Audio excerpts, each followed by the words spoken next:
Boa tarde. Para os irmãos, a graça e a paz. E para os bonitos e inteligentes, oi. Parece que a autoimagem não está muito boa, não. Bom, é muito estranho assim estar aqui, né? A gente devia estar numa sala menor, mais íntima, entendeu? Pelo assunto nosso, que é um assunto de intimidade, mas enfim, o esquema está montado aqui, então, mas estou me sentindo distante de vocês, queria estar mais perto. Então, se vocês estão lá atrás, puderem vir sentar aqui na frente, se não for constrangedor, e a hora que você quiser sair, não fique constrangido não, pode sair, o que eu vou falar não tem importância nenhuma mesmo, então, você não vai perder nada, entendeu? Então, meu nome é Jaziel, mas pode me chamar de Jaziel. Se me chamar de senhor, eu chamo de servo. Se me chamar de pastor, eu chamo de ovelha, cabrito, cabrita. Já pensou chamar você de cabrita, hein? Se me chamar de reverendo, né? Eu vou chamar de membro. A pessoa chamar você de membro, você ia gostar? Ô membro, vem aqui. Pois é, quando chama a gente de reverendo, é estranho. Se me chamar de bispo, eu chamo de peão. Bispo, peão, torre, entendeu? Só não chamo de cavalo porque ofende, né? Se me chamar de apóstolo, eu chamo de apostila, epístola. E não sei se vocês sabem, agora tem mais que apóstolo. Exatamente. E eu fui lá em Manaus conhecer pessoalmente o patriarca. Porque no Brasil a gente tem um patriarca. E a igreja dá umas... Quantas vezes aqui? São 8.000 lugares. Quantos lugares tem aqui? Quanto? 400 mais ou menos. 600. Então multiplica, dá mais de 10 vezes. Que dá 6.000, né? 10 vezes é 6.000. E lá atrás tem uma torre. Não estou falando mal não, sabe? É que eu sou observador. Porque um cara que tem uma igreja de 8.000 membros, eu fiquei pensando, Senhor, o que esse cara tem de especial, né? Para reunir 8.000 pessoas em Manaus. Aí tem uma torre assim alta, lá atrás da igreja. Aí perguntei, para que é essa torre? É para as pessoas subirem e orarem virado para Jerusalém. E a oração é mais forte, claro, você orando para de frente para Jerusalém é mais forte, né? Eu acho que dentro daquilo que Daniel, né? Você lembra que Daniel orava 3 vezes olhando para Jerusalém? E Deus ouvia. Então, se você tiver GPS, então você tenta achar Jerusalém. E mesmo na sua casa, você pode... Então, gente, aí eu não aguentei e fiz uma charge, né? Eu tenho um ministério de humor, então eu tenho um blog chamado Deus é Humor. Então, se você é daqueles crentes chato que não gosta de brincar, então nem entre no site que você vai ficar escandalizado. Mas então eu fiz a charge dele falando para a esposa, né? Querida, não sou mais apóstolo, agora sou patriarca. Obrigado. Aí ela disse, por quê? Porque Deus me revelou que eu recebi a mesma unção de Abraão. Aí ela virou para ele e disse, é? Então vou ter que mandar empregado embora.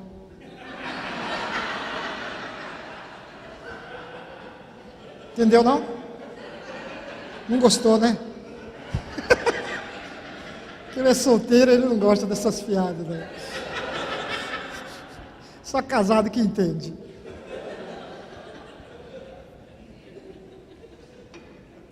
Então, meus queridos, tem um preço, cada título tem um preço.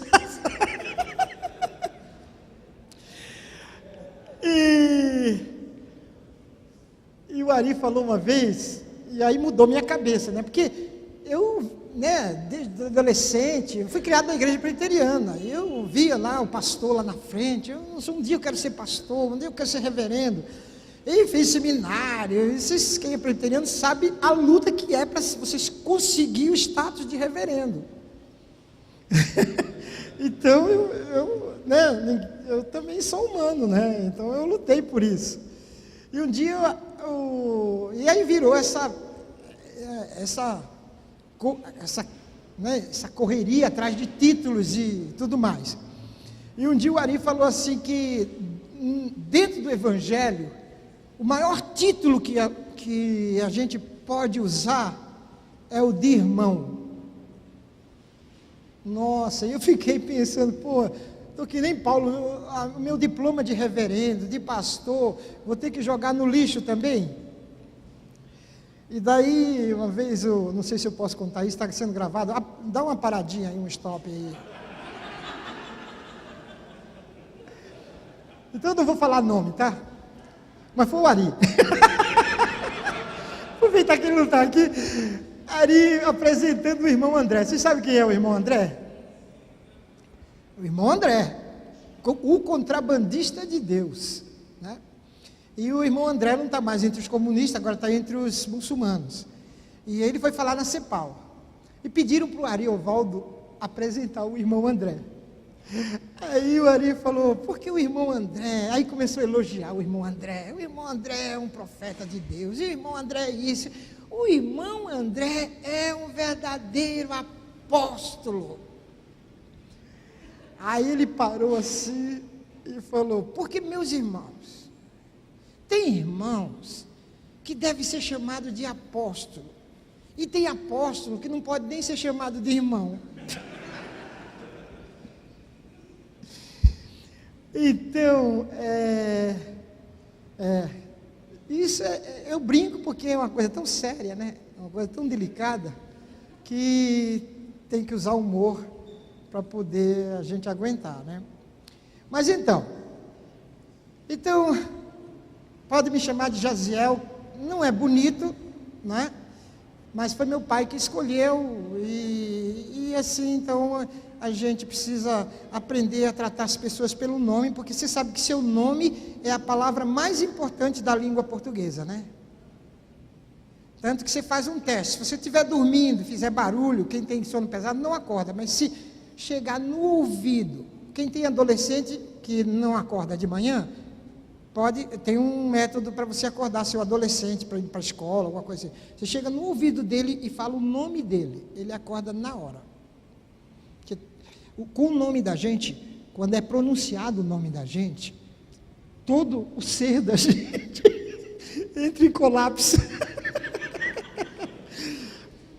E daí você entende porque o nome de Jesus, quando fala o nome de Jesus, aqui na terra não acontece nada, mas lá no céu, o céu entra em colapso, entendeu? O nome de Jesus é uma coisa assim, que abala o universo. Às vezes não abala a gente, infelizmente. Bom, já apelei, mas tudo bem. Então falei meu nome, sou casado com a loira inteligente, por isso que as irmãs podem tirar o olho gordo. Sou bem casado. Você sabe qual é o remédio para olho gordo? Sabe qual é o remédio para olho gordo? Colírio Diet.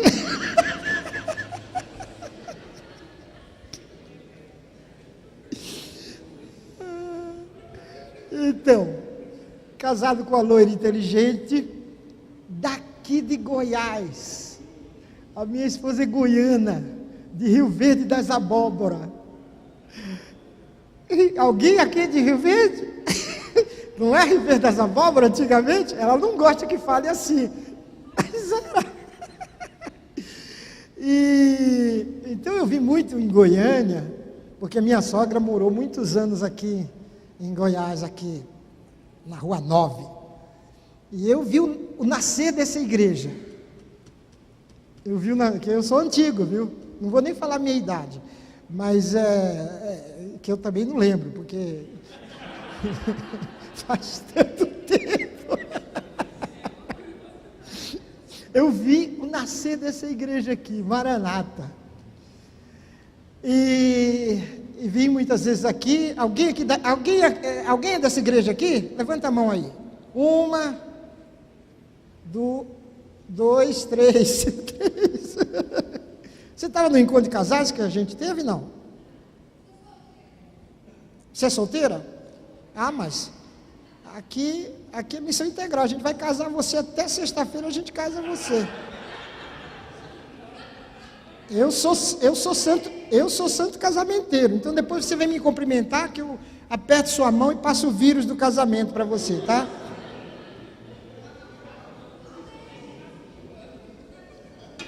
Não, é verdade. É verdade, sabe por quê? Porque eu trabalhei com juventude muitos anos, até uns 10, 15 anos atrás. Aí passei o bastão para os meus filhos, e não só filho mesmo, mas filhos adotivos, né? Os filhos espirituais, que é o JV na Estrada. E eu e minha esposa, nós temos trabalhado com casais. A gente trabalha com mentoria de casais, num alvo de excelência dos relacionamentos. E, em um certo sentido, combater essa nova família que está se criando aqui no Brasil, né? Homem com homem, mulher com mulher, que eu não sei como é que vai ser isso daqui a uns anos. Mas, assim, trabalhar a excelência. Então, eu trabalho com esse negócio de casamento. A gente tem relido as escrituras do ponto de vista do casamento e da família. E um outro ministério que nós estamos desenvolvido, que eu vou falar daqui a pouco, é sobre a questão pastoral, a mentoria pastoral. E esse é o nosso ministério, por isso que eu brinquei com você sobre isso. Mas então, eu e Ivone, a gente está casado há 42 anos, e eu fico pensando, uma mulher que aguenta um cara 42 anos, ou é uma santa ou é retardada, né? Porque aguentar, ainda mais um cara como eu.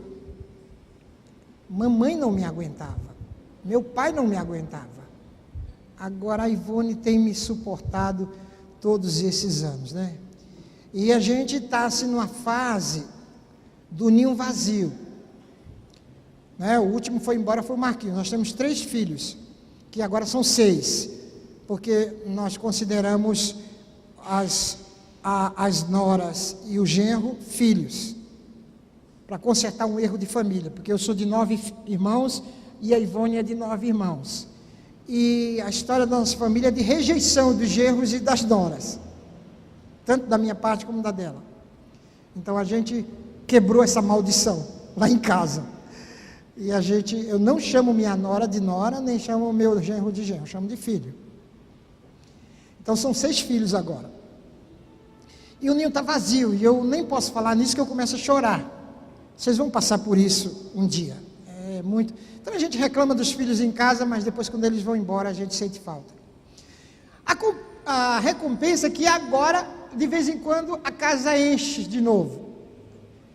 Sábado que vem vai ser aniversário da minha esposa, então vai encher a casa. E agora são quase 15, né? E mais ainda, minha casa agora não só está cheia, mas está barulhenta, porque eu estou com um neto de 3 semanas. A minha filha está lá para Ivone cuidar, né? Por isso que ela não está aqui. E assim, de 2 em 2 horas o Samuel chora e a gente vai lá e pega, e agarra e tal, e vai. Então a gente não tem hora para dormir, a gente dorme de 2 em 2 horas. Dorme 10 horas da manhã, meio-dia, 2 horas da tarde, 6 horas, e assim vai, né? Então, isso é interessante, mas alegra o coração da gente, é uma experiência diferente. E nós somos não bissexuais, mas somos bimissionários, porque eu trabalho há 42 anos numa missão chamada Jovens da Verdade, que obviamente não é mais Jovens da Verdade, agora já é Dinossauros da Verdade, alguma coisa assim, né? todo mundo vovô e tal e tal. Mas a gente está lá dando apoio, já passei o bastão, mas eu dou o apoio assim de credibilidade lá no acampamento. A gente mora em Arujá, é uma cidade pequena, porém decente, e à beira da Dutra, uns 30 quilômetros de São Paulo, e a gente comprou um sítio em 70 e construímos lá um acampamento. É um lugar simples, vocês viram o Tiago falar, mas ele exagerou, ele brincou, é um lugar muito agradável, e lá a gente tem os acampamentos de janeiro e julho, de temporada, para crianças de 7 a 12 anos e adolescentes de 12 a 20 anos. Isso já há muitos anos que a gente tem os acampamentos, e temos outros eventos como encontro de pastores e líderes para jovens e adolescentes. Nós temos a nossa música brasileira, que é música tipo Chico Buarque de Holanda, João Alexandre, Carlinhos Veiga, só top. E nós vamos ter agora Rock no Vale, que é um mini Rock em Rio, só que músicas cristãs, oficinas, G3, Resgate, vem banda dos Estados Unidos, que eu não conheço, mas a moçada conhece, e a gente vai reunir uns 1.500, 2.000 jovens lá no Vale. E lá também funciona uma escola missionária, chamada FLAM, ou seja, Faculdade Latino-Americana de Teologia Integral, cujo diretor-geral é o Ariovaldo Ramos, e a diretora acadêmica é a dona Ivone, minha esposa, ela que faz as coisas acontecerem. E, inclusive, ela também não pôde vir por causa disso. Essa semana tem uma semana de treinamento de uma outra missão e tem um grupo grande. Isso aí é para eu saber a hora que eu tenho que parar. Eu já gastei meia hora.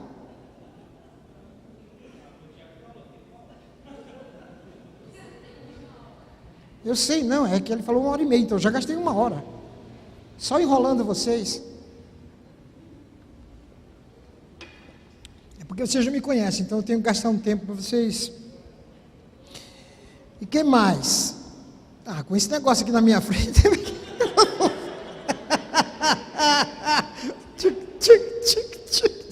Vocês assistiram aquele filme In Time? Assistiram, não? In Time. Não sei o que, do futuro, do amanhã. O cara tem um relógio, o dinheiro como? O preço do amanhã. Ninguém assiste, vocês não assistem cinema? Vocês estão fora da sociedade? Vai ver que vocês também não assistem novela. O que vocês assistem então? Pastor pregando.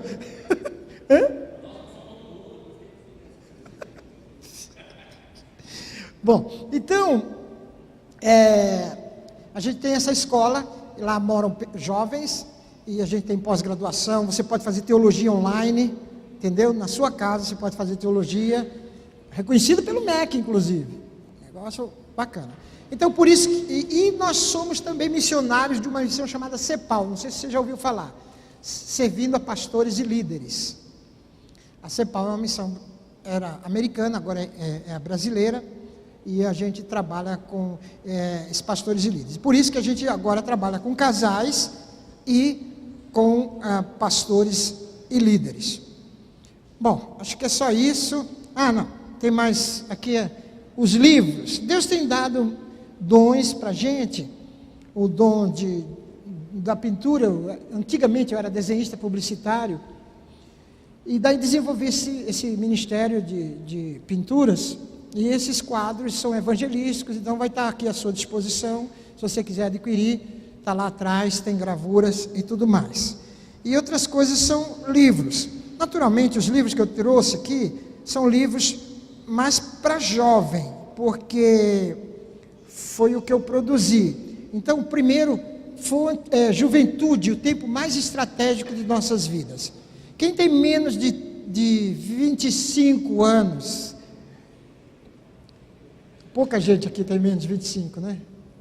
Então, você talvez não tenha consciência de que você está vivendo os dias mais importantes da sua vida, porque são os dias de decisões que vai mudar o resto a maioria de nós tomou decisões na nossa juventude. Então, está aqui falando de autoimagem, é um estudo de João Marcos, não é? E então tem fonte da juventude.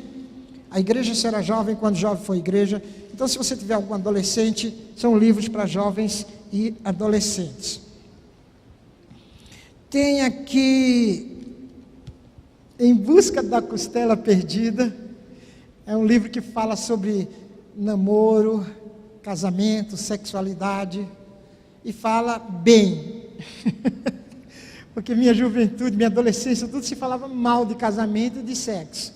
Então, depois que eu fiz seminário, eu decidi ir na Bíblia e eu vi que Deus é a favor do casamento e da sexualidade. Aliás, eu queria mesmo falar com vocês, era sobre sexo, mas nosso assunto é outro.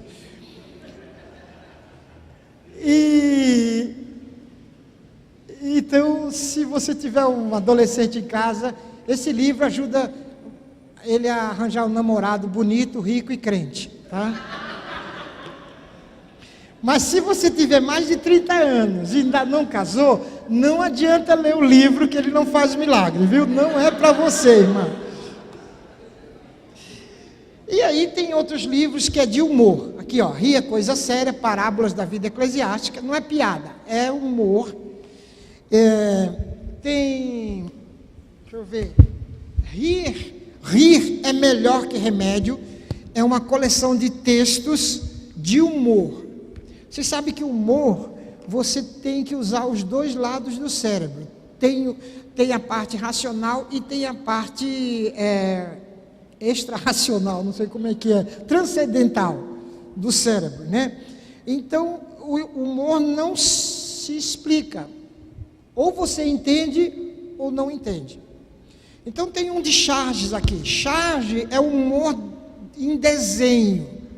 Então, às vezes, o irmão chega e diz: pastor, não entendi aqui.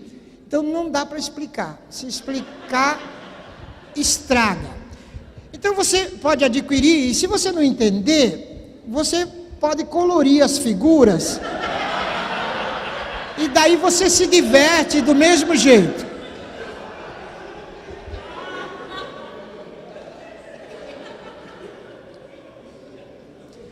Agora, eu tenho uma coisa aqui muito especial. Sensato Coração. A sexualidade do pastor. A verdade era a vida amorosa e sexual do pastor. Isso aqui é ouro puro.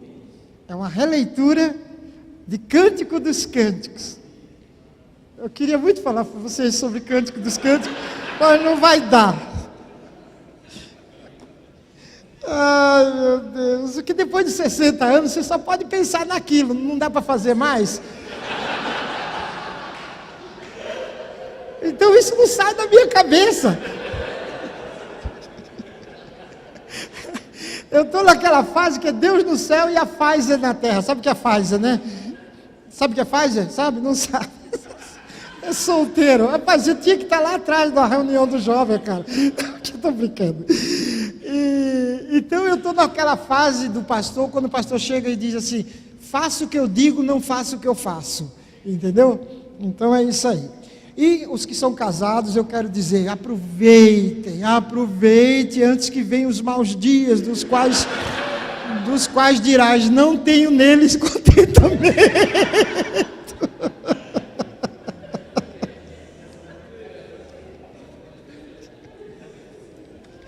Ai, meu Deus.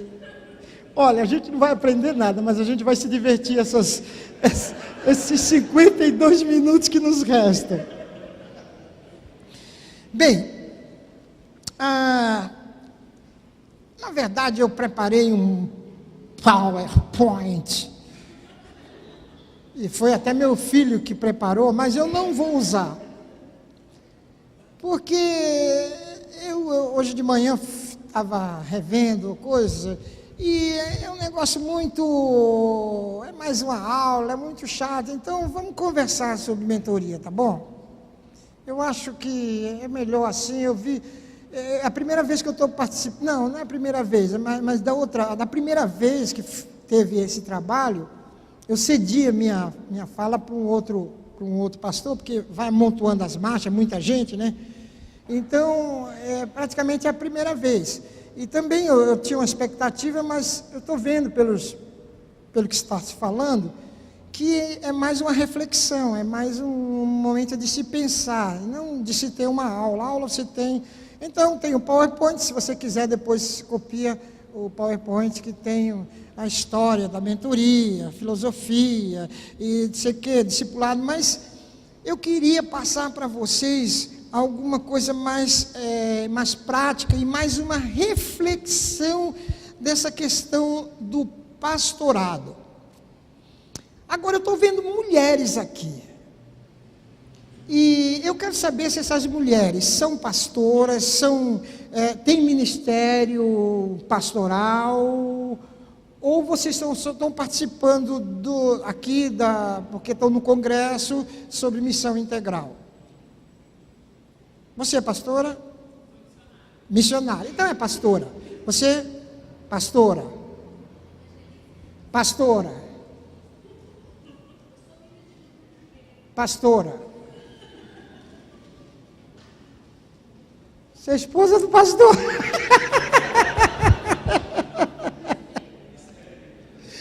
Você sabe que na nossa igreja, eu vou falar da igreja presbiteriana porque eu sou presbiteriano, tá? Eu não vou falar dos batistas nem dos pentecostais, obviamente, né?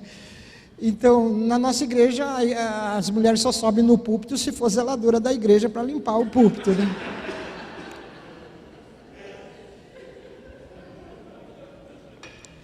E eu estou dizendo isso aqui, mas eu já arranjei muitos inimigos por causa disso. Mas você tem que, né? Você tem que se autocriticar, né? Senão, como é que vai fazer, né? Mas, não, porque lá na CEPAL eu falo sobre a sexualidade do pastor. E a gente, normalmente, eu fiquei muito chocado, porque eu preparei para os homens, aí metade eram mulheres. Eu falei, peraí, eu não entendo de sexualidade da mulher, eu entendo de sexualidade do homem. Mas, claro, obviamente interessa as mulheres também. Inclusive esse livro, A Última Charge, ele é cheio de charge. E não sei por que eles puseram plástico. Não é por censura, não, né? É para não sujar. Então, a última charge, não vai dar, abre aqui para mim. A última charge, tem 40 charges nesse livro, tem mais charge do que texto, então você se diverte mais do que aprende. E ele é fininho, ele nem fica em pé, tá vendo? Ó? Porque um livro, para ser bom, ele precisa ficar em pé.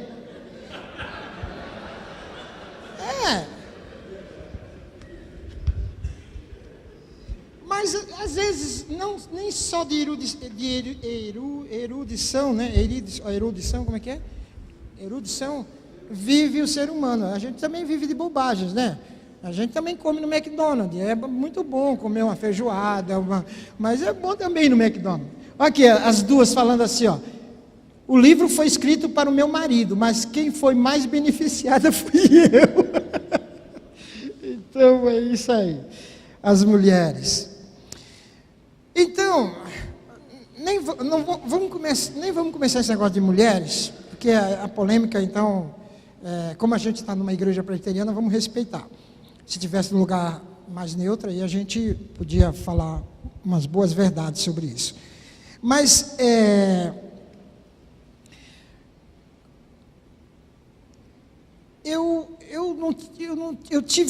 meu sonho era ser arquiteto. Inclusive, passei na arquitetura, comecei a fazer, mas Deus, assim, eu me converti, eu sou presbiteriano de berço, fui inclusive presidente do hall de berço, porque eu era o que mais chorava, mais era escandaloso, e tive a boa educação presbiteriana, obviamente. Não sou de Goiás, nem de São Paulo, sou de Recife. Se alguém conhece Recife, sabe que lá tem um colégio presbiteriano famoso chamado Agnes Eskene. E eu tive o privilégio de estudar no Agnes Eskene. E o ginásio eu fiz no Americano Batista. Então eu sou batisteriano. Porque minha mãe era batista, meu pai era presbiteriano, então a gente ficou na igreja presbiteriana, porque meu pai era macho, né, nordestino, então eu fui criado na boa educação presbiteriana, naquela época era azul e branco, agora é verde, né? Mas aos 17 anos que eu fui me converter num acampamento chamado Palavra da Vida, eu acho que vocês conhecem, um acampamento americano, e eu me converti, é uma longa história, eu conto nos livros e tal, e recebi um chamado missionário. Mas eu resisti por duas razões. Primeiro, porque a Palavra da Vida naquela época dava muita ênfase aos índios, eles queriam mandar para os índios, e eu não tinha nada a ver com índio, para mim, eu só sabia que era programa de índio, que não era coisa boa. Então eu resisti. E segundo, que na cultura brasileira, missionária e nada é a mesma coisa. E ser missionário ainda é mulher, aí é 0,00. Estou brincando, mas você sabe que tem um fundo de verdade. Toda brincadeira tem um fundo de verdade. Então, porque na nossa cultura você tem que ser pastor, né? Na cultura presbiteriana você tem que ser reverendo. E no mínimo fazer um mestrado. Hoje tem que fazer um mestrado, de preferência doutorado. Senão você dança.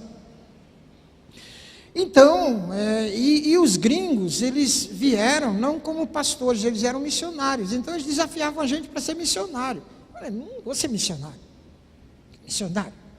E outra coisa, a gente tinha naquela época, missionário tinha que ir para a África, tinha que ir para a Índia, tinha que ir para a China. Eu não quero ir para a África, eu não quero ir para a China. Naquela época a gente podia ter preconceito racial, agora não pode. Mas naquela época tinha, né? Ainda mais gringo. Bom, eu sei que eu resisti ao chamado, e então fui fazer arquitetura. Mas Deus tinha me chamado para o ministério. E Ele me pegou assim, me arrastou e pôs numa situação muito difícil, que era um lugar para eu construir o acampamento sem luz, eu era casado, com filhos, então foi um lado uma vida de sofrimento e de renúncia, por outro lado uma vida muito abençoada, porque eu pude estar junto da minha esposa 24 horas por dia, dos meus filhos e tal. E depois eu fiz o seminário e fui ordenado pastor. Então, essa questão do pastorado, é muito importante que você olhe para você mesmo e pergunte, quem me chamou? Foi a igreja presbiteriana, foi a igreja batista, foi a denominação tal, foi a comunidade, quem me convocou? Eu fazia o seminário quando tinha um colega que ele tinha vocação tardia, ele não era retardado, a vocação dele era tardia, ele já era de uma idade e estava fazendo o seminário, mas a classe era tudo de jovens, e daí ele demorava para pegar as coisas, e virou chacota dos colegas e até dos professores. E um dia o professor falou para ele assim, mas por que você não pensa em outra vocação, em ser... Aí foi citando algumas profissões, né? A resposta dele, mestre, que a gente chamava o pastor de mestre, porque, sabe, quem me chamou para o ministério não foi a senhora sua mãe, não foi a senhora sua avó, foi o Senhor, meu Deus. Aí eu, foi a melhor resposta que eu falei, nossa, isso aí eu tenho que pôr nos meus estudos de chamado missionário, chamado pastoral. Que coisa impressionante. Porque também não acreditaram em mim. Eu era muito brincalhão. Bom, eu sou muito brincalhão. Então, eu vivi uma época que o pastor, ele tinha a sua postura. Tem uma roupa especial do pastor. Eu fui pastor na primeira igreja em São Paulo, na catedral. E além do terno, você tinha que vestir uma toga genebrina. Vocês sabem o que é toga genebrina? É a toga que Calvino usou em Genebra. Então não é a unção de Abraão que nem é a unção de Calvino. É a unção de Calvino. E eu lembro que eu sentava lá e tinha posição para sentar lá na frente. Eram vários pastores. Tinha um pastor. Ela já se ajeitou do banco. Tinha um pastor, tinha um co-pastor, eu era o cocó-pastor.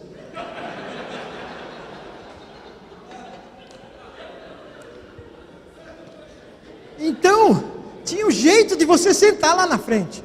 Não podia sentar desse jeito. Não,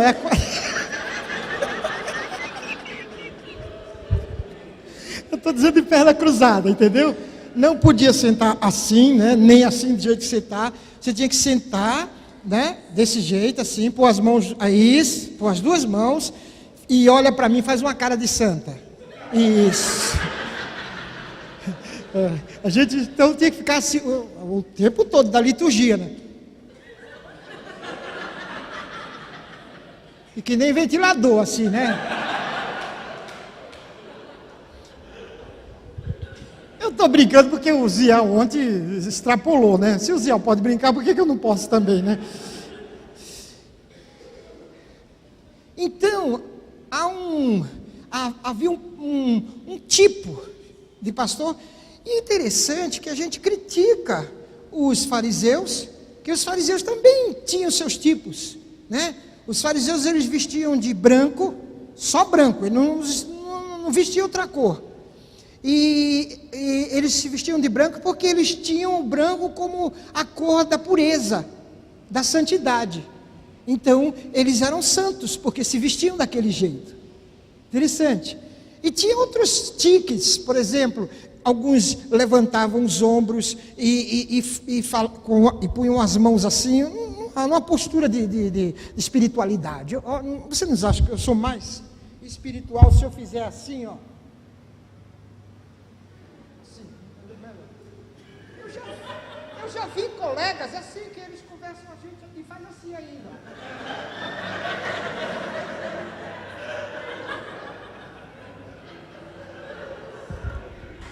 E os fariseus faziam isso. E quando iam falar, eles tremiam a voz. Né? Fica imaginando como que é, né? Irmão. E você sabe que tem crentes que quando vai orar, eles pensam assim, não vou orar com a voz que eu uso, a voz comum que eu converso com as pessoas, eu vou falar com Deus. Então eles oram assim, oh Deus!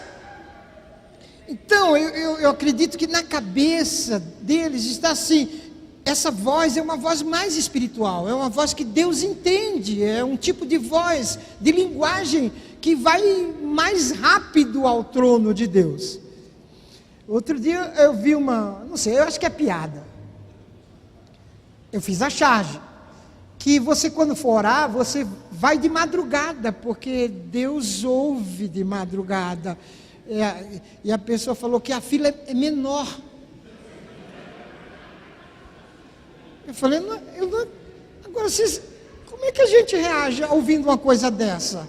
Entendeu?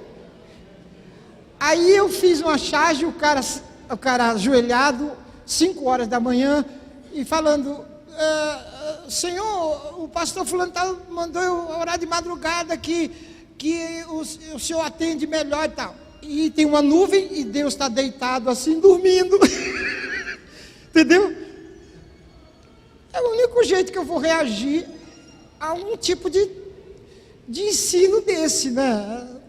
Tudo bem que é bom orar de madrugada, mas não porque Deus vai ouvir. Pois é. Então,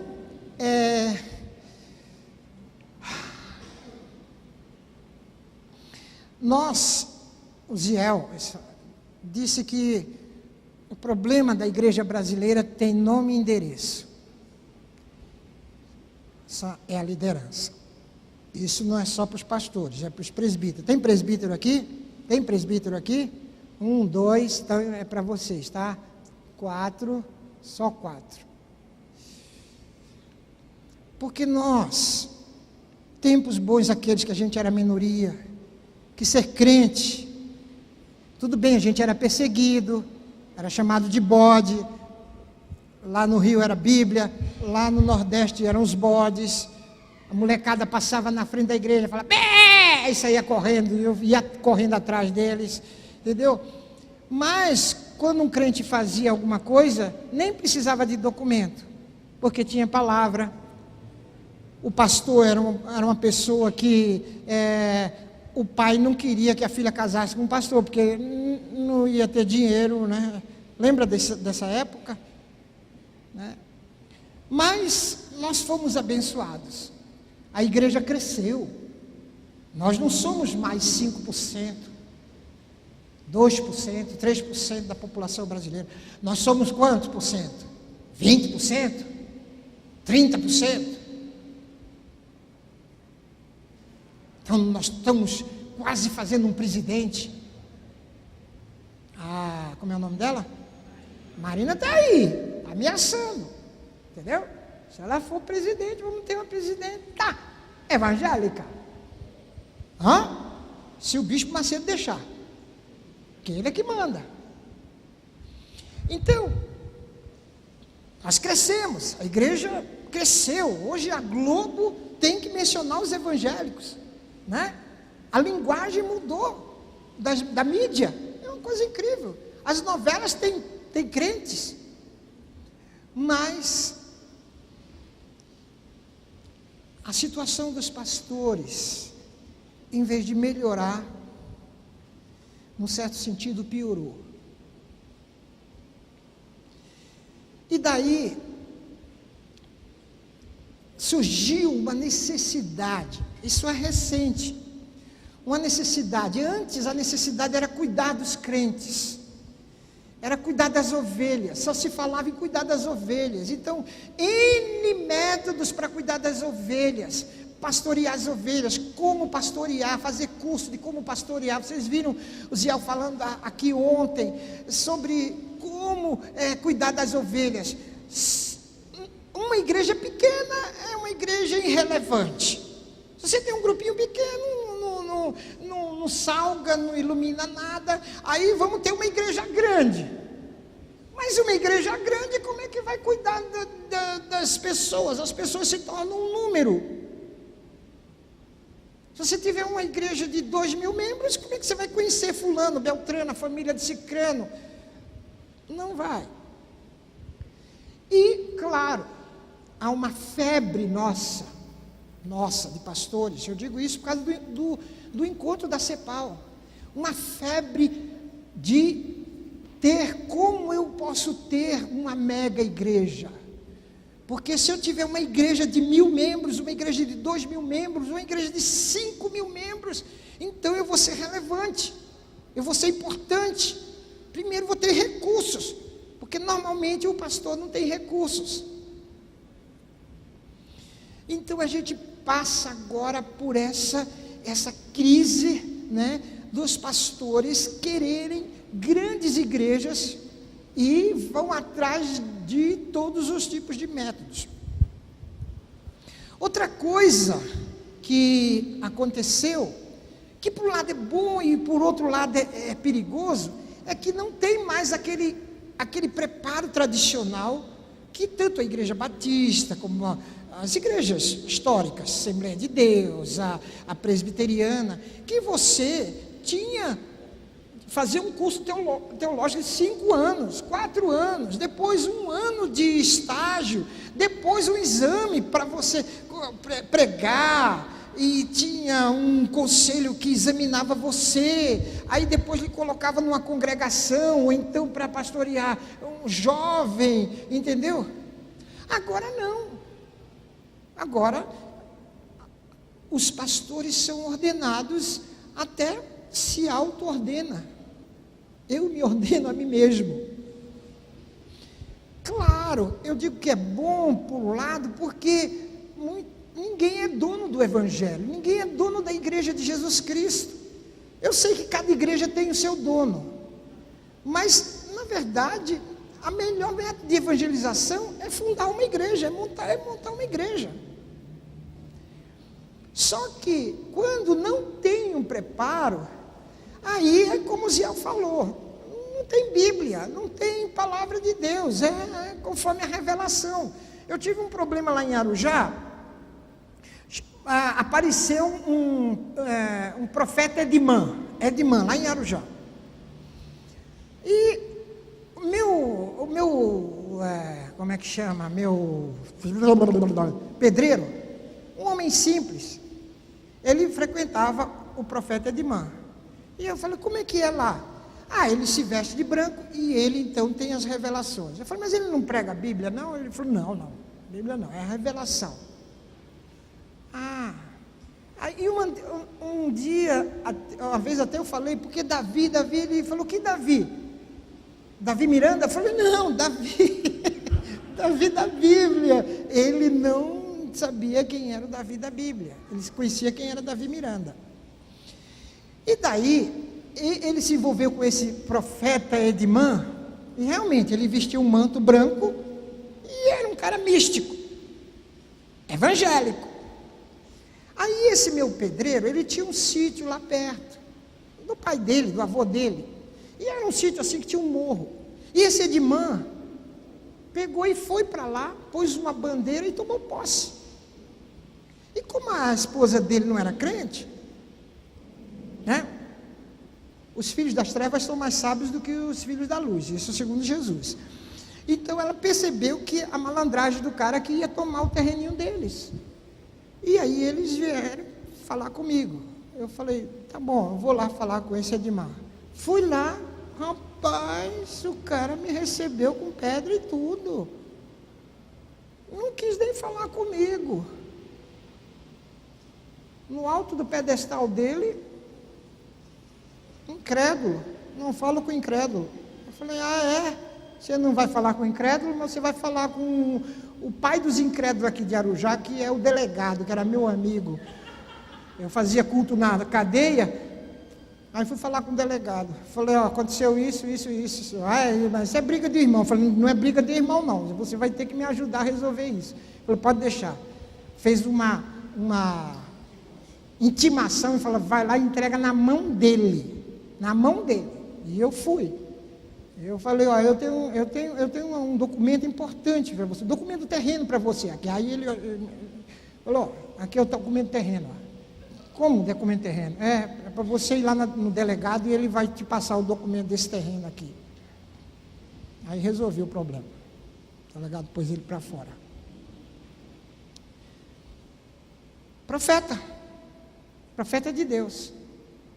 Claro que eu estou exagerando, eu estou pegando o pior exemplo, não é? E tem pessoas que não fizeram seminário e são ordenados, ou não são ordenados, mas são pastores. Presbíteros que são pastores, diáconos que são pastores, e gente que não é nem diácono, nem presbítero, nem nada, e é pastor. Porque o que é ser pastor?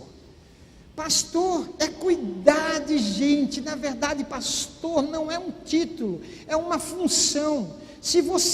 Vou pegar isso aqui que é, se você é jovem solteiro, mas se você tem uma certa influência sobre alguns jovens, para Jesus, para Deus, você é um pastor, entendeu?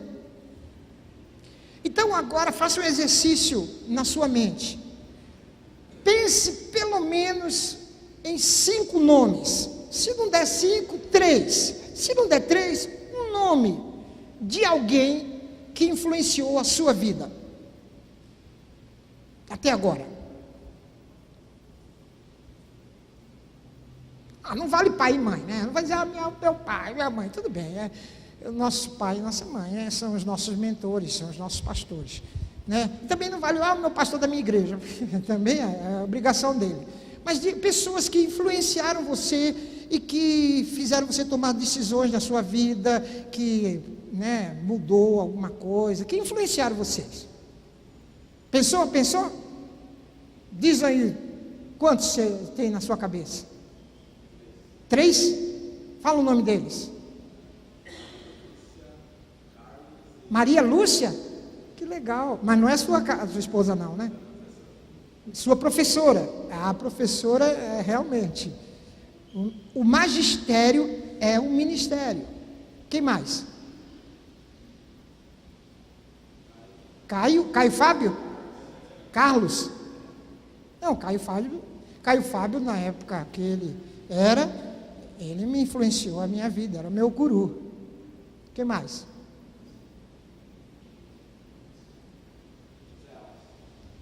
Então, você falou isso para eles? Já falou isso para eles? Já agradeceu a eles? Essas pessoas que você pensou, faz o seguinte, se tiver perto de você, agradece elas. Fala assim, ó, sabe que você influenciou minha vida, você me pastoreou, você foi minha mentora. Se estiver longe, manda um e-mail, um torpedo. Então vejam bem, nós estamos, não é só a crise dos crentes, porque todo mundo malha os crentes no Brasil, na igreja brasileira. Quando se fala da igreja brasileira, nós estamos falando de nós mesmos. E como o Ziel falou, o problema da igreja brasileira tem nome e endereço: liderança. Ou seja, no bom português, os pastores e as pastoras. Politicamente correto. Então, nós estamos numa crise pastoral. O que é a crise pastoral? A crise pastoral é que hoje os teólogos e alguns observadores estão olhando para a vida do pastor, estudando a vida do pastor. E algumas coisas são muito interessantes. O pastor é um ser solitário. É um ser solitário. Interessante. Ele cuida de tanta gente, ele tem a esposa dele, ele tem a família dele, os filhos dele, mas é solitário. E isso eu não acreditava, porque eu vivi minha juventude toda no meio da galera dos Jovens da Verdade e tudo. Agora, depois dos 60 anos, eu estou vendo que cada vez eu vou ficando mais solitário. Por isso que a gente procura estar junto, assim, Ari, Ziel, e tem outros grupos grupos de amigos, porque a gente fica solitário. E Deus não nos fez para ser solitários, Deus nos fez para ser sociais. A gente é família, a gente precisa de avô, pai, irmão, esposa, filhos, netos, amigos, para você ter saúde emocional, espiritual e física, para você viver bem. Agora, o pastor, ainda a responsabilidade é maior, porque ele tem a responsabilidade de trazer a mensagem de um novo homem, uma nova criatura, uma nova sociedade. A igreja é uma proposta de solução para a humanidade, solução para a sociedade. Mas se ele tem essa proposta, mas ele mesmo está doente, ele mesmo está fragilizado. Então você vê, às vezes, pastores com grande carisma e pouco caráter. Eu tenho uma charge que mostra isso. Então, de frente assim, o cara está de terno e gravata, né, pregando assim, aí na outro desenho está ele olhando de costas e ele está sem roupa, com a bunda de fora aqui atrás. É o carisma sem caráter. Mas também tem o caráter sem carisma. Então eu fiz uma charge de Pedro, né, dizendo para o aleijado: olha, eu não tenho poder para te curar, mas o que eu tenho eu te dou, essa moedinha aqui, R$5, para te ajudar. Porque isso é uma piada do Papa, né? Vocês acho que já ouviram, né? Já ouviram essa, não? Que eles estão, o Papa está andando, não tem nada a ver criticando a Igreja Católica, tá? É nós aqui. Aí o cardeal fala: Excelência, Já não somos mais como Pedro, não precisamos mais falar como Pedro, não temos ouro nem prata, porque Deus nos abençoou e temos ouro e prata. Aí o Papa vira, o Francisco, fala assim, mas a gente não tem mais, a gente também não pode dizer, levanta e anda.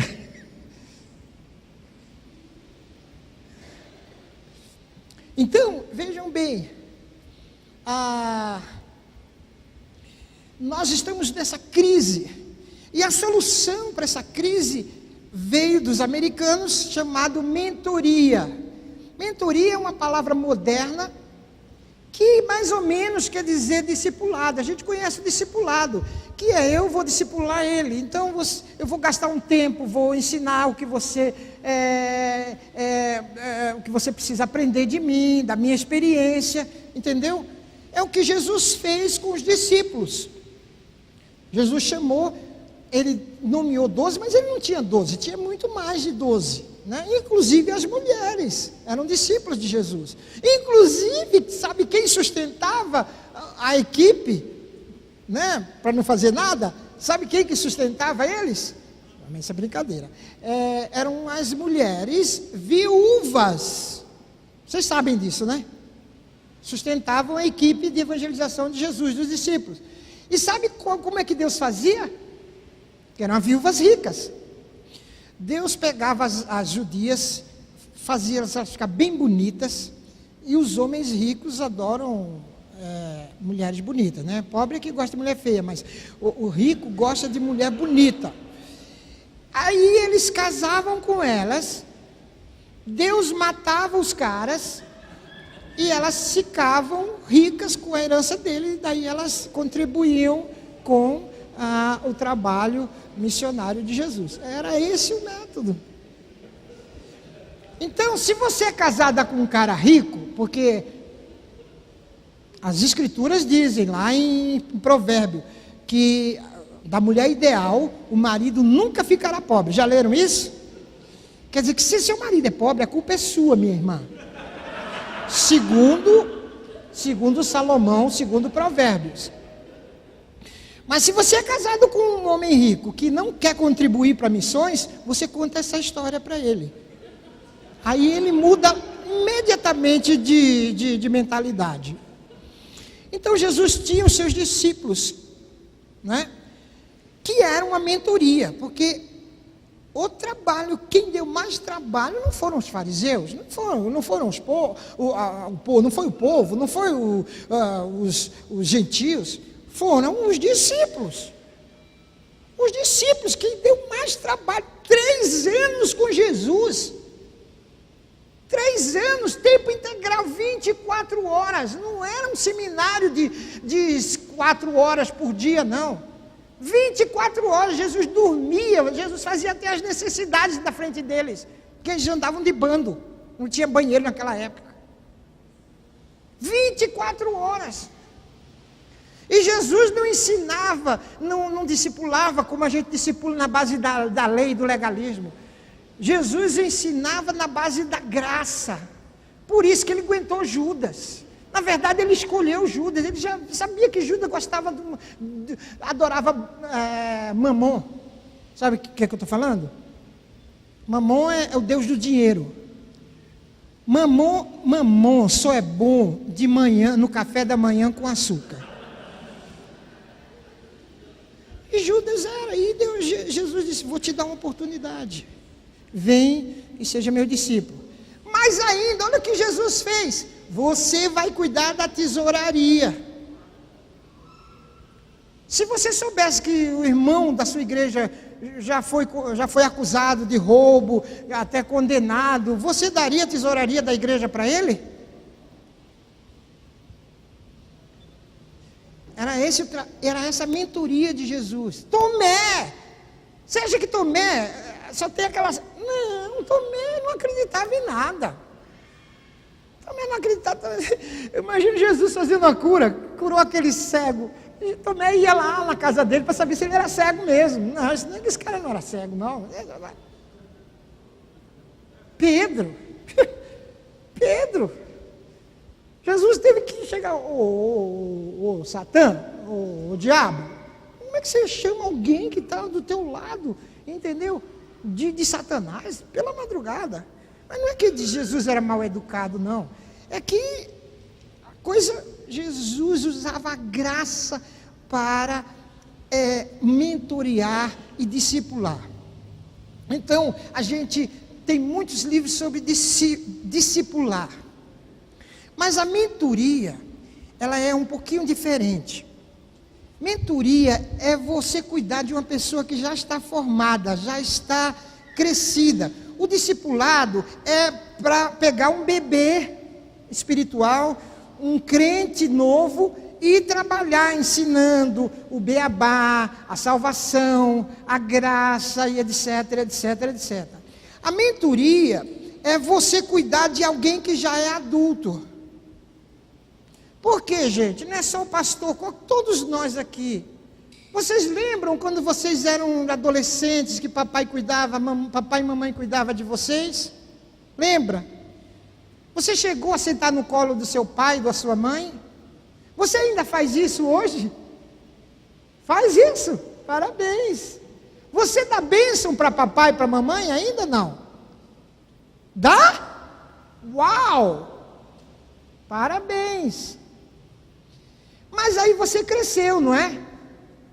E aí você saiu de casa, você casou, e agora você é dono do seu nariz, você é provedor, você virou papai, agora você tem um filho, um adolescente, e você cuida agora. E quem é que cuida de você?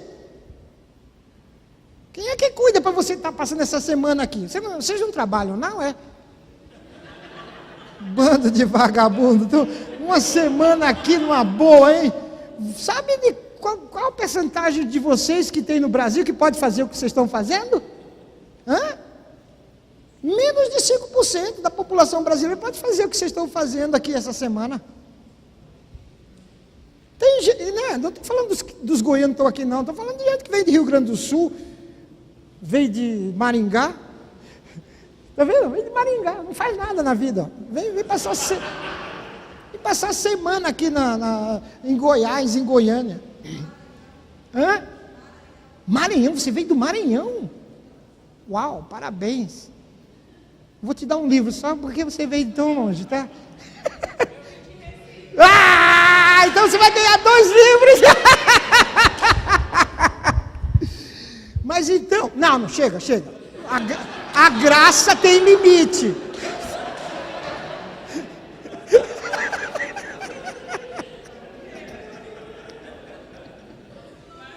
Tudo bem, um desconto eu faço.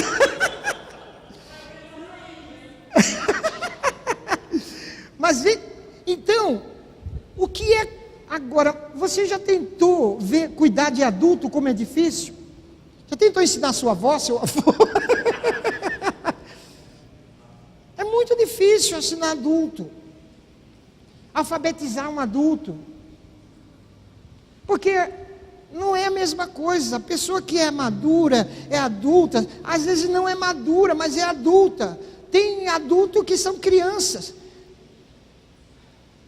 Então, é diferente a mentoria. E principalmente mentorear pastor, porque o pastor, em geral, com raras exceções, ele se acha. Ele é dono da verdade, ele tem resposta para tudo, ele não está afim de ouvir, ele não está afim de aprender mais. E quanto mais grau assim, se ele tem mestrado, se ele tem doutorado, aí que ele só sabe. Me pergunte, nós temos um guru no Brasil agora, que todos vocês conhecem, não vou falar o nome, que ele senta na internet, com um barbão assim, né, com um kippá, que não é kippá, é não sei o quê. E me perguntem, e eu respondo. Quem é que vai mentorear uma pessoa dessa? Quem é que vai ensinar nada para uma pessoa dessa? Mas ele é uma caricatura de todos nós. De todos nós. O que você tem para me ensinar? Eu sou Josiel. Tenho 66 anos. 45 anos de ministério. Já li a Bíblia, estou relendo agora. Entendeu? E o meu narcisismo. Então, no pastorado, o narcisismo da gente cresce. Porque o pastor, ele é tentado diariamente, segundamente não é de segunda não, é de segundo, cada segundo, por 3 grandes tentações. Por isso que a gente trabalha no PAN, que é o Projeto Amigos de Ministério, com prevenção de acidentes. Qual é a grande tentação, as 3 grandes tentações dos pastores? Está lá no Éden, certo? O casal viu a fruta, e era agradável aos olhos. Eram 3 passos, que é a queda no seu nascedouro, que a coisa não está clara lá, mas é agradável aos olhos, boa de se comer e que dá conhecimento. Eles foram tentados nessas 3 coisas e caíram. E foi as 3 tentações de Jesus Cristo, né? Foi levado e disse: olhe, veja. Ele viu todos os reinos, e eu te dou isso, se você me adorar. Aí depois, boa de se comer, está com fome, 40 dias. Se você é filho de Deus, transforme essas pedras em pães. Terceira tentação de Jesus, subiu lá no templo, lá no pináculo, pula daqui. Como pula? Pula daqui. Olha, os anjos vão te pegar. Você diz, mas por que? Que tentação é essa? A tentação é que eu pulo, os anjos me sustentam e todo mundo, oh! Entendeu? Então João diz, cuidado com a soberba da vida, a concupiscência dos olhos e a concupiscência da carne. As 3 tentações. No popular, quais são as 3 tentações dos pastores? Poder, fama, dinheiro e... Como é que a gente faz o gesto para sexo? Não, isso aqui é amor.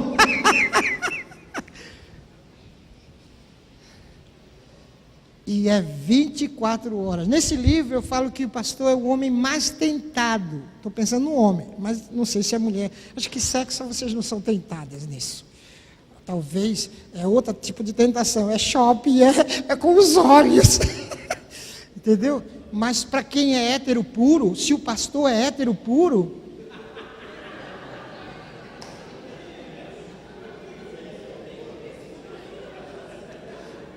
porque você sabe que, não sei se vocês sabem, que 86% da humanidade é hétero puro. 86, 10% é bissexual. E 4% é homossexual puro. Então a gente confunde muito porque a gente não sabe essa diferença. A gente fala de homossexualismo, mas é bissexual. Casa tal, aí quando chega na maturidade ele decide abandonar a esposa por um outro cara ou abandonar o marido por um grande amor. Isso está claro agora, etc e tal. Então, por isso que eu tenho estudado muito esse negócio da tentação sexual do pastor, porque o pastor ele é tido como anjo da igreja, como assexuado, mas ele é um homem comum, e ele cuida das irmãs, e as irmãs cada vez mais ficam mais bonitas, quando vêm para a igreja, vêm todas bonitas, bem aprontadas, cheirosas, né? Então, e vêm com os problemas, né? Como o Ziel falou ontem, né? O problema, se você resolve um problema, vem um problema maior ainda. Então, quantas irmãs carentes? Eu estou falando de irmãs, mas tem irmãos também. Entendeu? E eu lembro uma vez, eu estava no meu gabinete, era no 7º andar, lá na primeira igreja. E entrou uma mulher, bateu a porta e foi abrir o gabinete, ela chorando, aos planos. E quando ela viu a janela aberta, eu vou pular. eu, calma, agarrei ela, falei, não, senta aqui, antes de você pular, me diz por que você quer pular. E ela começou a contar a vida dela. Gente, quando ela terminou, eu falei, minha irmã...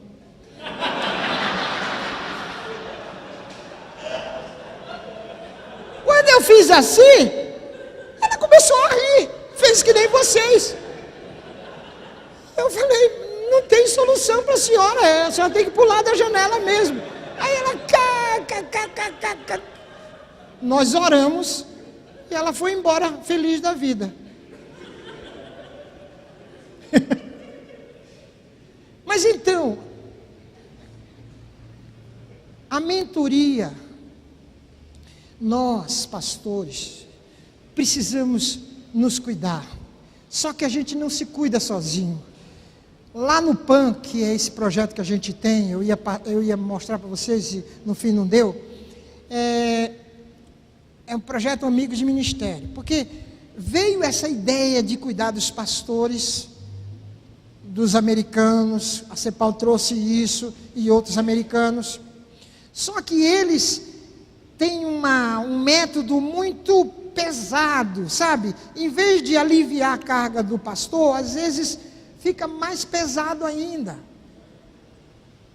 E eu tentei, mas eu falei, não é para mim não, eu sou brasileiro, não sou americano, entendeu? Esse negócio aí não vai funcionar para mim não.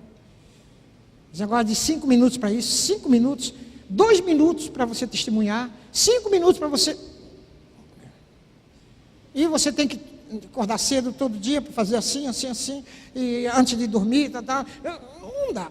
A gente é brasileiro, deixa a vida me levar, a vida leva, é a nossa cultura, tem que respeitar isso. Bom, então a gente pensou numa outra forma de mentoria, que é uma mentoria dos mais velhos cuidando dos mais novos, os pastores mais velhos cuidando dos pastores mais novos. Então a gente chama os pastores, a gente passa 3 dias, e a ênfase é a amizade, não é eu sou mais que você, entendeu? O próprio Ali falou, olha, Jaziel, eu não quero fazer discípulos meus, eu quero fazer discípulos para Jesus. Pô, mudou minha cabeça, porque eu aprendi que ser de meus imitadores. Eu imitei o Caio Fábio, eu imitei a risada do Caio Fábio, eu imitei, só não usei cavanhaque, porque eu não gosto, mas os pastores usavam cavanhaque, aí eu pus Caio Vanhaque Mania, porque todo mundo usava cavanhaque, mas eu imitei o Ari Bolbeck, que era da Palavra da Vida, eu cheguei a falar assim, Bíblia diz, porque o Haroldo falava assim, Bíblia diz, eu não falava, a Bíblia diz, e a gente tem os nossos ídolos, quem que não imita os caras da Globo, né, os artistas de cinema? Lembra do 007? Eu era adolescente quando eu assisti 007. E eu saía do cinema, eu era o James Bond. Nossa, eu comprei até uma maletinha 007, eu era office boy. Mas eu me sentia, era a minha droga. A minha vida não era legal, Então os pastores, eles adoram esses ícones. Benihim, alguém ouviu falar em Benihim? Benihim teve em Goiânia? Acompanhei Benihim.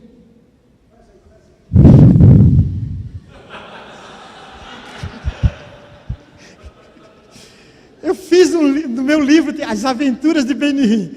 Ele está no aniversário, aí quando ele vai assoprar a velhinha, aí todo mundo cai.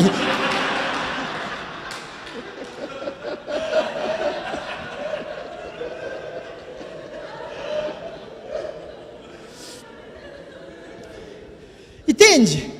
Então tem esse outro lado. Nós pastores, vocês novinhos, vocês ficam olhando, nossa, quero ser como o Ariovaldo Ramos. Gente, de perto ninguém é perfeito. Eu estou dormindo no quarto. Desculpa aí. Brincadeira. Entendeu? Mas eu já desejei. tente ser como Caio Fábio. Olha como eu queria ser como Caio Fábio. Depois, quando eu vi o preço de ser Caio Fábio, eu falei, não, Senhor, não quero não. De jeito nenhum. Pagar esse preço eu não quero.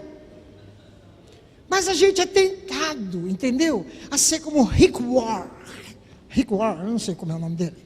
Entendeu? Eu fui lá no Saddleback, eu fui lá para saber. Por isso que eu fui lá em Manaus, na Terra Nova. Como é que, o que esse cara tem? Eu quero ter também.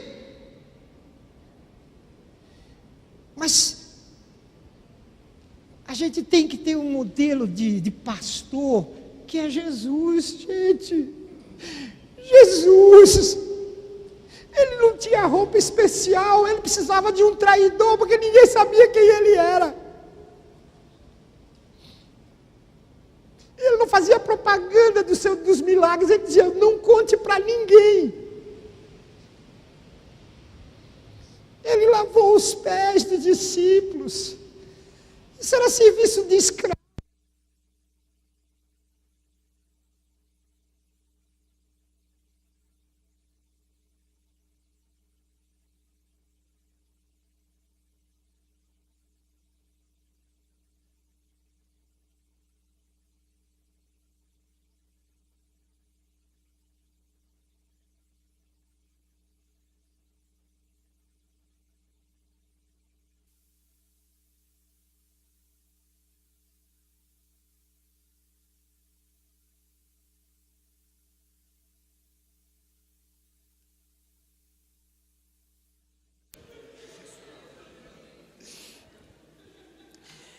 E ele disse, você não entendeu.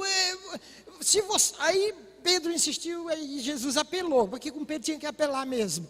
E disse, olha, se você não deixar eu lavar seus pés, você não tem parte comigo. Aí ele foi para o outro extremo. Então lava minhas mãos, a cabeça. Não é. Não estou falando que você está sujo.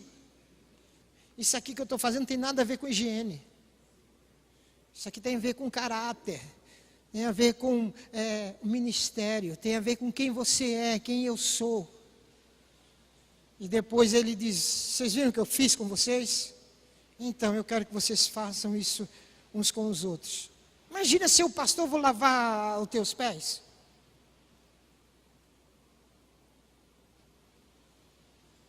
Por causa de liderança, que é uma palavra secular. O líder é o que está em cima, certo? O líder é o que está, o maior líder é o que tem mais pessoas servindo ele. Mas o evangelho, o reino de Deus é de cabeça para baixo. O líder é o que mais tem. Quem é que mais serve aqui? Esse é o líder, esse deve ser o líder. Esse deve ser escolhido, pastor, presbítero, diácono, líder da igreja, apóstolo, profeta. Quantas pessoas você serve? 10, aquela lá serve 20, então é aquela que vai ser líder. Mas a gente, nossa, Billy Graham, como eu queria ser Billy Graham. Multidões. Chegar de helicóptero.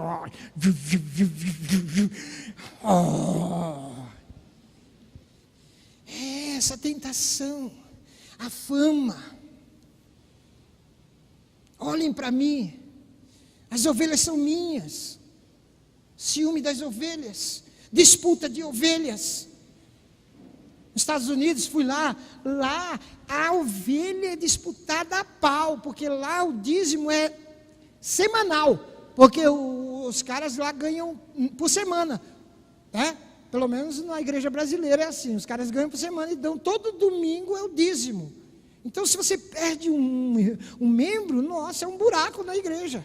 Então, é aquela briga, irmãos, a grana. Então, eu sou tentada a não construir o reino de Deus, mas o meu reino. Queridos, como é que a pessoa, em 30 anos, consegue juntar dinheiro para comprar uma emissora nacional? Consegue entrar na Forbes, os homens mais ricos. Eu tenho 45 anos de ministério.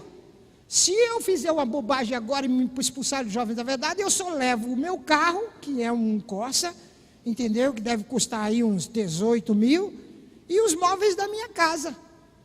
E uma poupançazinha, que eu não vou dizer quanto que é, porque ninguém é de ferro.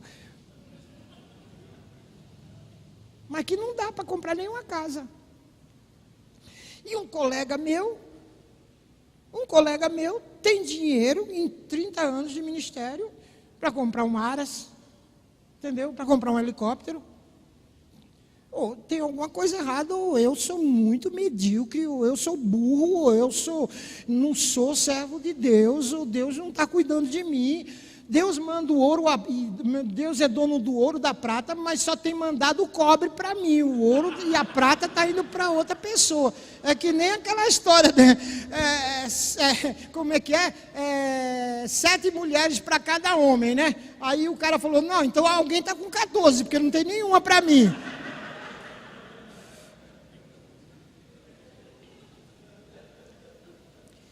Então, para terminar, nós descobrimos que a gente não pode viver sozinho. E tem coisas, lá no PAN, a gente tem uma máxima que é assim: compartilhe as suas tentações para não ter que confessar seus pecados. Agora, pastor nem admite as tentações. Nem admite as tentações, quanto mais pecado. Você já viu algum pastor no púlpito falar, meus irmãos, eu queria confessar um pecado para vocês? Vocês já ouviram alguma vez? Não ouviu? A gente tem dificuldade de confessar as nossas tentações. Você que é casado, você tem coragem de chegar em casa e dizer, querida, nossa, eu vi uma mulher hoje na cidade, nossa, mas que mulher, você precisa ver o que eu pensei.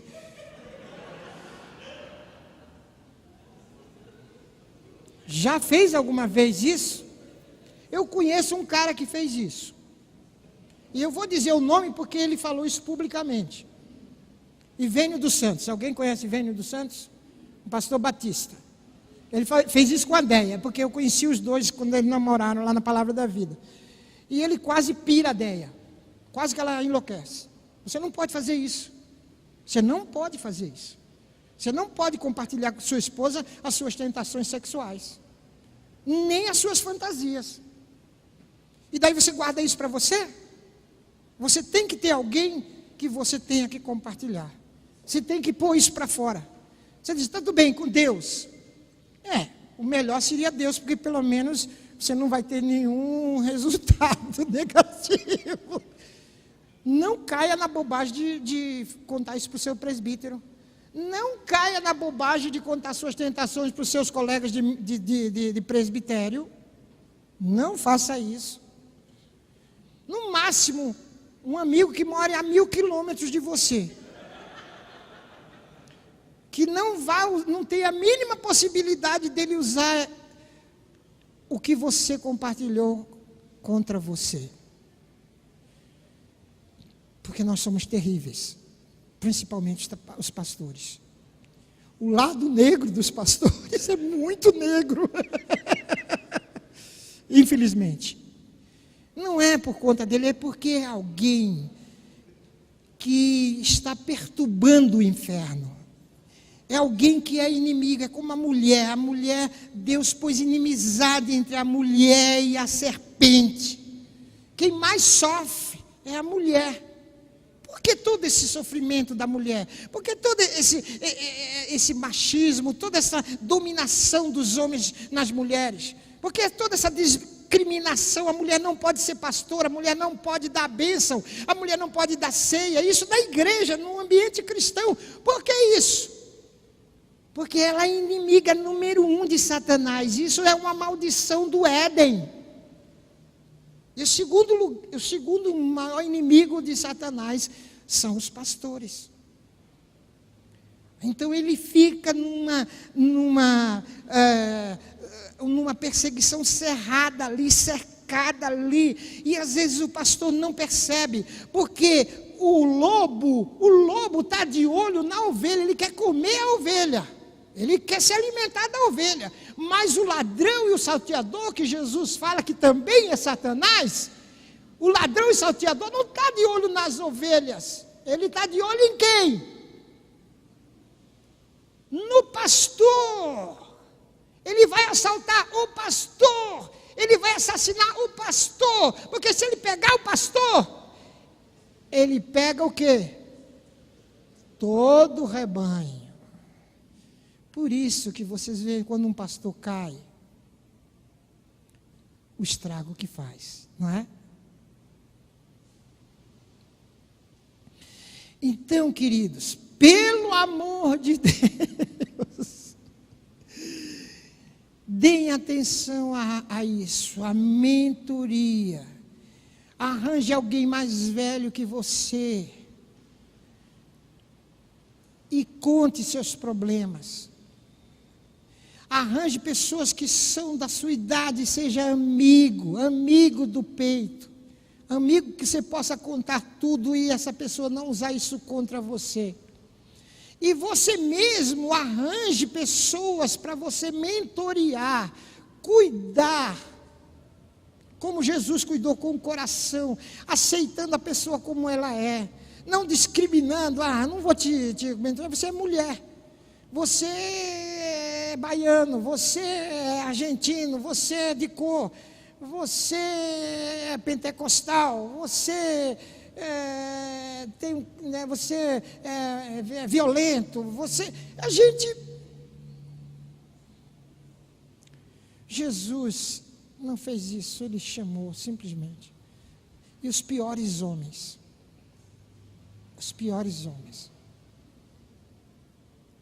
para terminar, Jesus ressuscita, e dá fome nele, né? Não dá para entender isso, o corpo glorificado ter fome, né? Aí ele chega na praia, ô Pedrão, não, ele não chamou Pedro não, que Pedro nem reconheceu que era ele. Ele falou assim, tem peixe aí? Não falou assim, tem peixe aí? Porque estava longe, né? Não com essa vozinha safada que eu tenho. Eu acho que Jesus tinha um vozeirão, né? E não.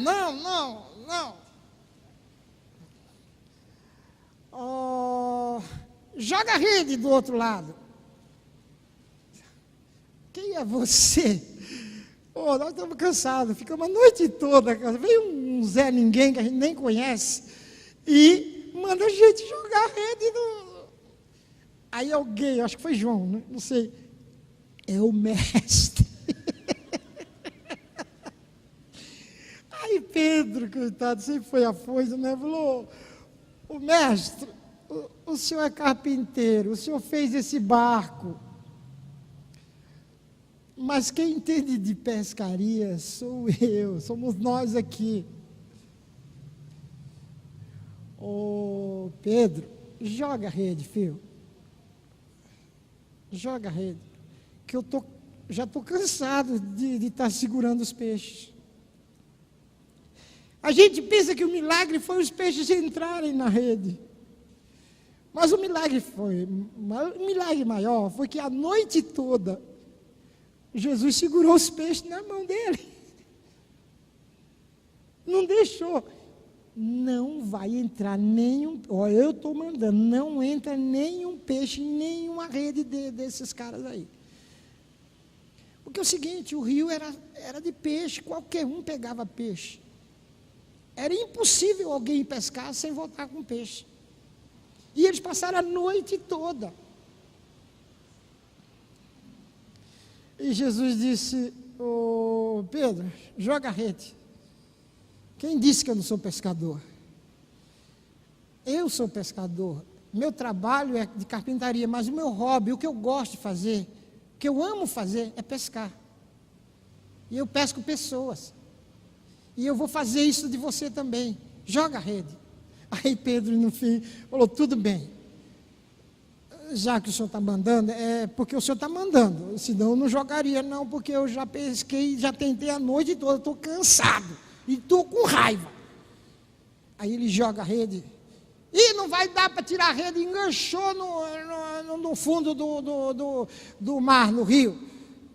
Não, Pedro, não é que enganchou, não, é que está cheio de peixe. Chama os outros para te ajudar a puxar que ela vem. E daí eles puxam e tem aqueles peixes todos. Sabe, quem mentoreou Jesus até os 30 anos foi José e Maria. Uma educação fantástica, não vai dar tempo, acabou o tempo. Eu queria passar para vocês como é que Jesus, a diferença entre criar e educar. Criar na lei e educar na graça. Depois dos 30 anos, Jesus é mentoreado pelo Pai e pelo Espírito Santo. E ele arranjou os amigos, e ele fala para os discípulos: eu não quero mais chamar vocês de servos, mas de amigos, porque eu estou ensinando tudo que o Pai me deu, mas mesmo assim, na hora H, ele ficou sozinho. Sozinho. Na cruz, sozinho. Pedro, que era o maior amigo, João sumiu, Pedro ainda ficou por perto, mas disse: não tem nada a ver. Sozinho. Mas Jesus sabia, depois ele chama todos eles, e eles voltam, e depois do Pentecostes, então, eles entendem o que é o ministério, e eles então dão a vida para o Evangelho e tudo mais. Então, queridos, não andem sozinhos. Deem valor à amizade. Eu estou com 66 anos, eu me arrependo de ter brigado com tanta gente por causa de doutrina, por causa de predestinação. Como é que eu posso brigar com um amigo meu por causa de predestinação? Briguei com meu irmão, meu melhor amigo. Eu hoje me arrependo. Algumas coisas eu pedi perdão, restaurei, outras não. A coisa mais preciosa que a gente tem são as amizades, são as pessoas. A gente vive numa sociedade onde as pessoas não têm mais valor, a vida humana. Se matam a vida por R$100. Aliás, se mata por dinheiro nenhum. As vidas não têm mais valor. O que tem valor é isso. Se você tem muito, você vale muito. Se você tem pouco, você vale pouco. Se você não tem nada, você vale nada. E essa maldição chegou na nossa igreja. Essa teologia da prosperidade, isso é uma maldição. E não é só os pentecostais e os neopentecostais que estão com isso, não. Nós, presbiterianos da sã doutrina, também aderimos a isso. É o meu? É o Tiago dizendo que está na hora de eu terminar. Preste atenção. Senão você vai ficar velho e vai ficar como eu. Frustrado e arrependido. A maioria do que a gente faz é palha. É feno. A coisa principal do evangelho da vida são os relacionamentos. São as amizades. É o amor. É aquele ditado: quando você nasce, você está chorando e todo mundo está rindo. Viva de tal maneira que quando você morra, você vai estar sorrindo e todo mundo vai estar chorando. E não venda sua primogenitura por um prato de lentilhas. Eu era pastor na primeira igreja, salário lá em cima. Reformei minha casa, comprei meu carro novo, meu gabinete pastoral era o tamanho desse palco aqui. Fui num congresso de missões, me arrependi até hoje, porque Deus falou para mim: Jaziel, você está trocando sua primogenitura por um prato de lentilhas. Eu falei: eu entendi. Eu entendi. Voltei, pedi minhas contas. E nem podia explicar para o meu chefe por que eu estava fazendo isso, porque ele não ia, ele ia achar que eu já estava doido. E eu perguntei para Deus, tudo bem, e como é que eu vou me sustentar? Como é que eu vou me sustentar? Sabe o que Deus falou para mim? Olha a cara de pau de Deus. Eu te dei talentos, se vire. Assim, não estou brincando não. Falei, tá bom, então vou me virar. E estou me virando todos esses anos. Mas sou uma pessoa livre. Vim aqui para Goiânia, passar essa semana aqui, por minha conta. Falei para o Tiago, não precisa... Sou livre. É bom demais. É bom demais. Ao mesmo tempo, não sou livre, porque eu tenho que dar satisfação. A minha esposa, se ela estivesse aqui, eu já ia levar uma bronca das bobagens que eu falei aqui. Eu acabo de dar aula ou de pregar, nossa, ela vem, mas por que você falou isso? Você não podia falar isso. Meu filho, então, nossa, isso não é teológico, isso é heresia, pai. E aí eu tenho que dar desculpa e tal. Minha filha é doutora, aí é que ela acaba comigo mesmo. Mas isso é religião, pai. Isso, eu tenho que ficar. E eu tenho que ouvir, aprender. Hoje eu tenho que me submeter a meu filho. Marquinho acaba comigo. Mas eu preciso aprender, eu não sei mexer nessa porcaria. Entendeu? Ele vai me ensinar. Ele falou para mim um dia, pai, até uma criança sabe mexer nisso. Eu falei, mas eu não sou criança.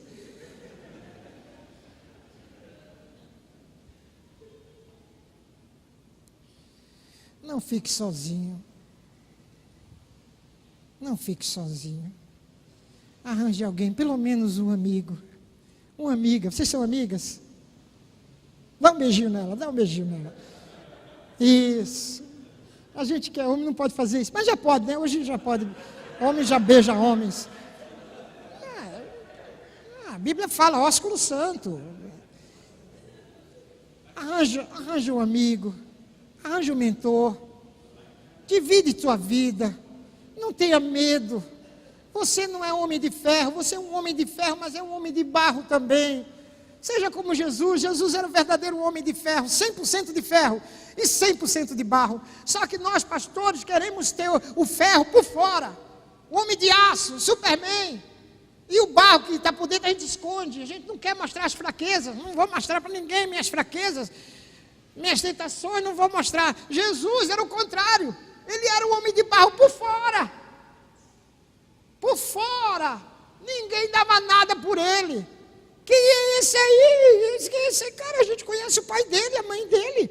Esse cara vem falando que é filho de Deus, que é Deus. Que é isso?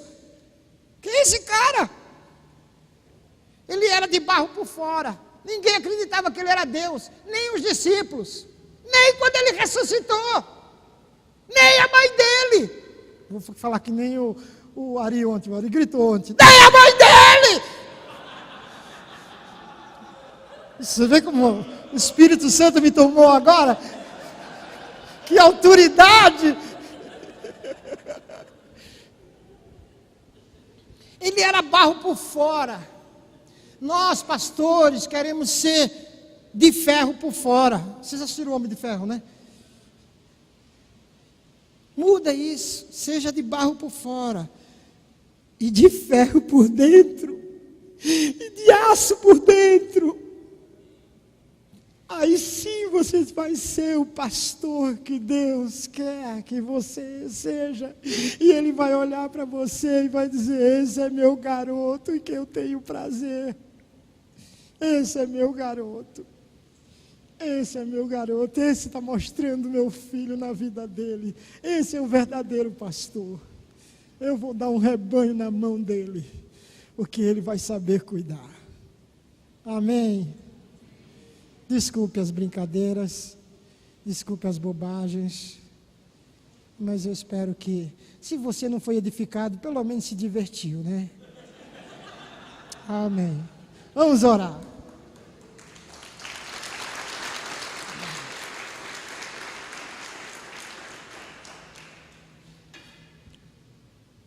Paizinho querido,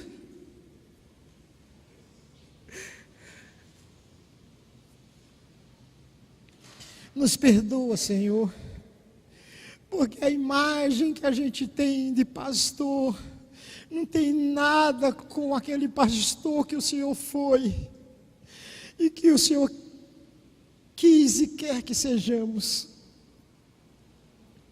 A imagem que a gente tem de pastor está distorcida. Oh Deus, abre nossa mente e nos revela para sermos um pastor na íntegra, porque a igreja não vai respirar se os líderes não respirarem. A igreja não vai ser integral se seus líderes não forem integral. A igreja não vai ser íntegra se os seus pastores não forem íntegros. Senhor, Tu trouxeste essas pessoas aqui, que o que elas vão receber, estão recebendo, e já receberam, seja como uma semente, jogada no cérebro, na mente, seja como um esperma divino, jogado na mente, e que essas sementes germinem e cresçam, porque o Senhor usou um Lutero, e o Senhor jogou uma semente na mente dele, e essa semente germinou e mudou a história do protestantismo, a história do evangelho e da igreja no mundo. E o Senhor fez isso com tanta gente. Pedimos que o Senhor esteja fazendo isso nessa semana. Nós não estamos falando o óbvio, nós não queremos falar o óbvio, nós somos protestantes, nós somos revolucionários. A nossa proposta é completamente revolucionária, Senhor. Nos ajuda a ver a diferença entre evangelho e religião, entre igreja de Jesus Cristo e igreja dos nossos nomes denominacional. Ajuda-nos a ser como Jesus, 100% de ferro por dentro e 100% de barro por fora. Ajuda-nos a pastorear o Teu rebanho e ajuda-nos, Senhor, a sermos pastoreados e a ajudar outros também, Senhor. Nós Te oramos em nome de Jesus.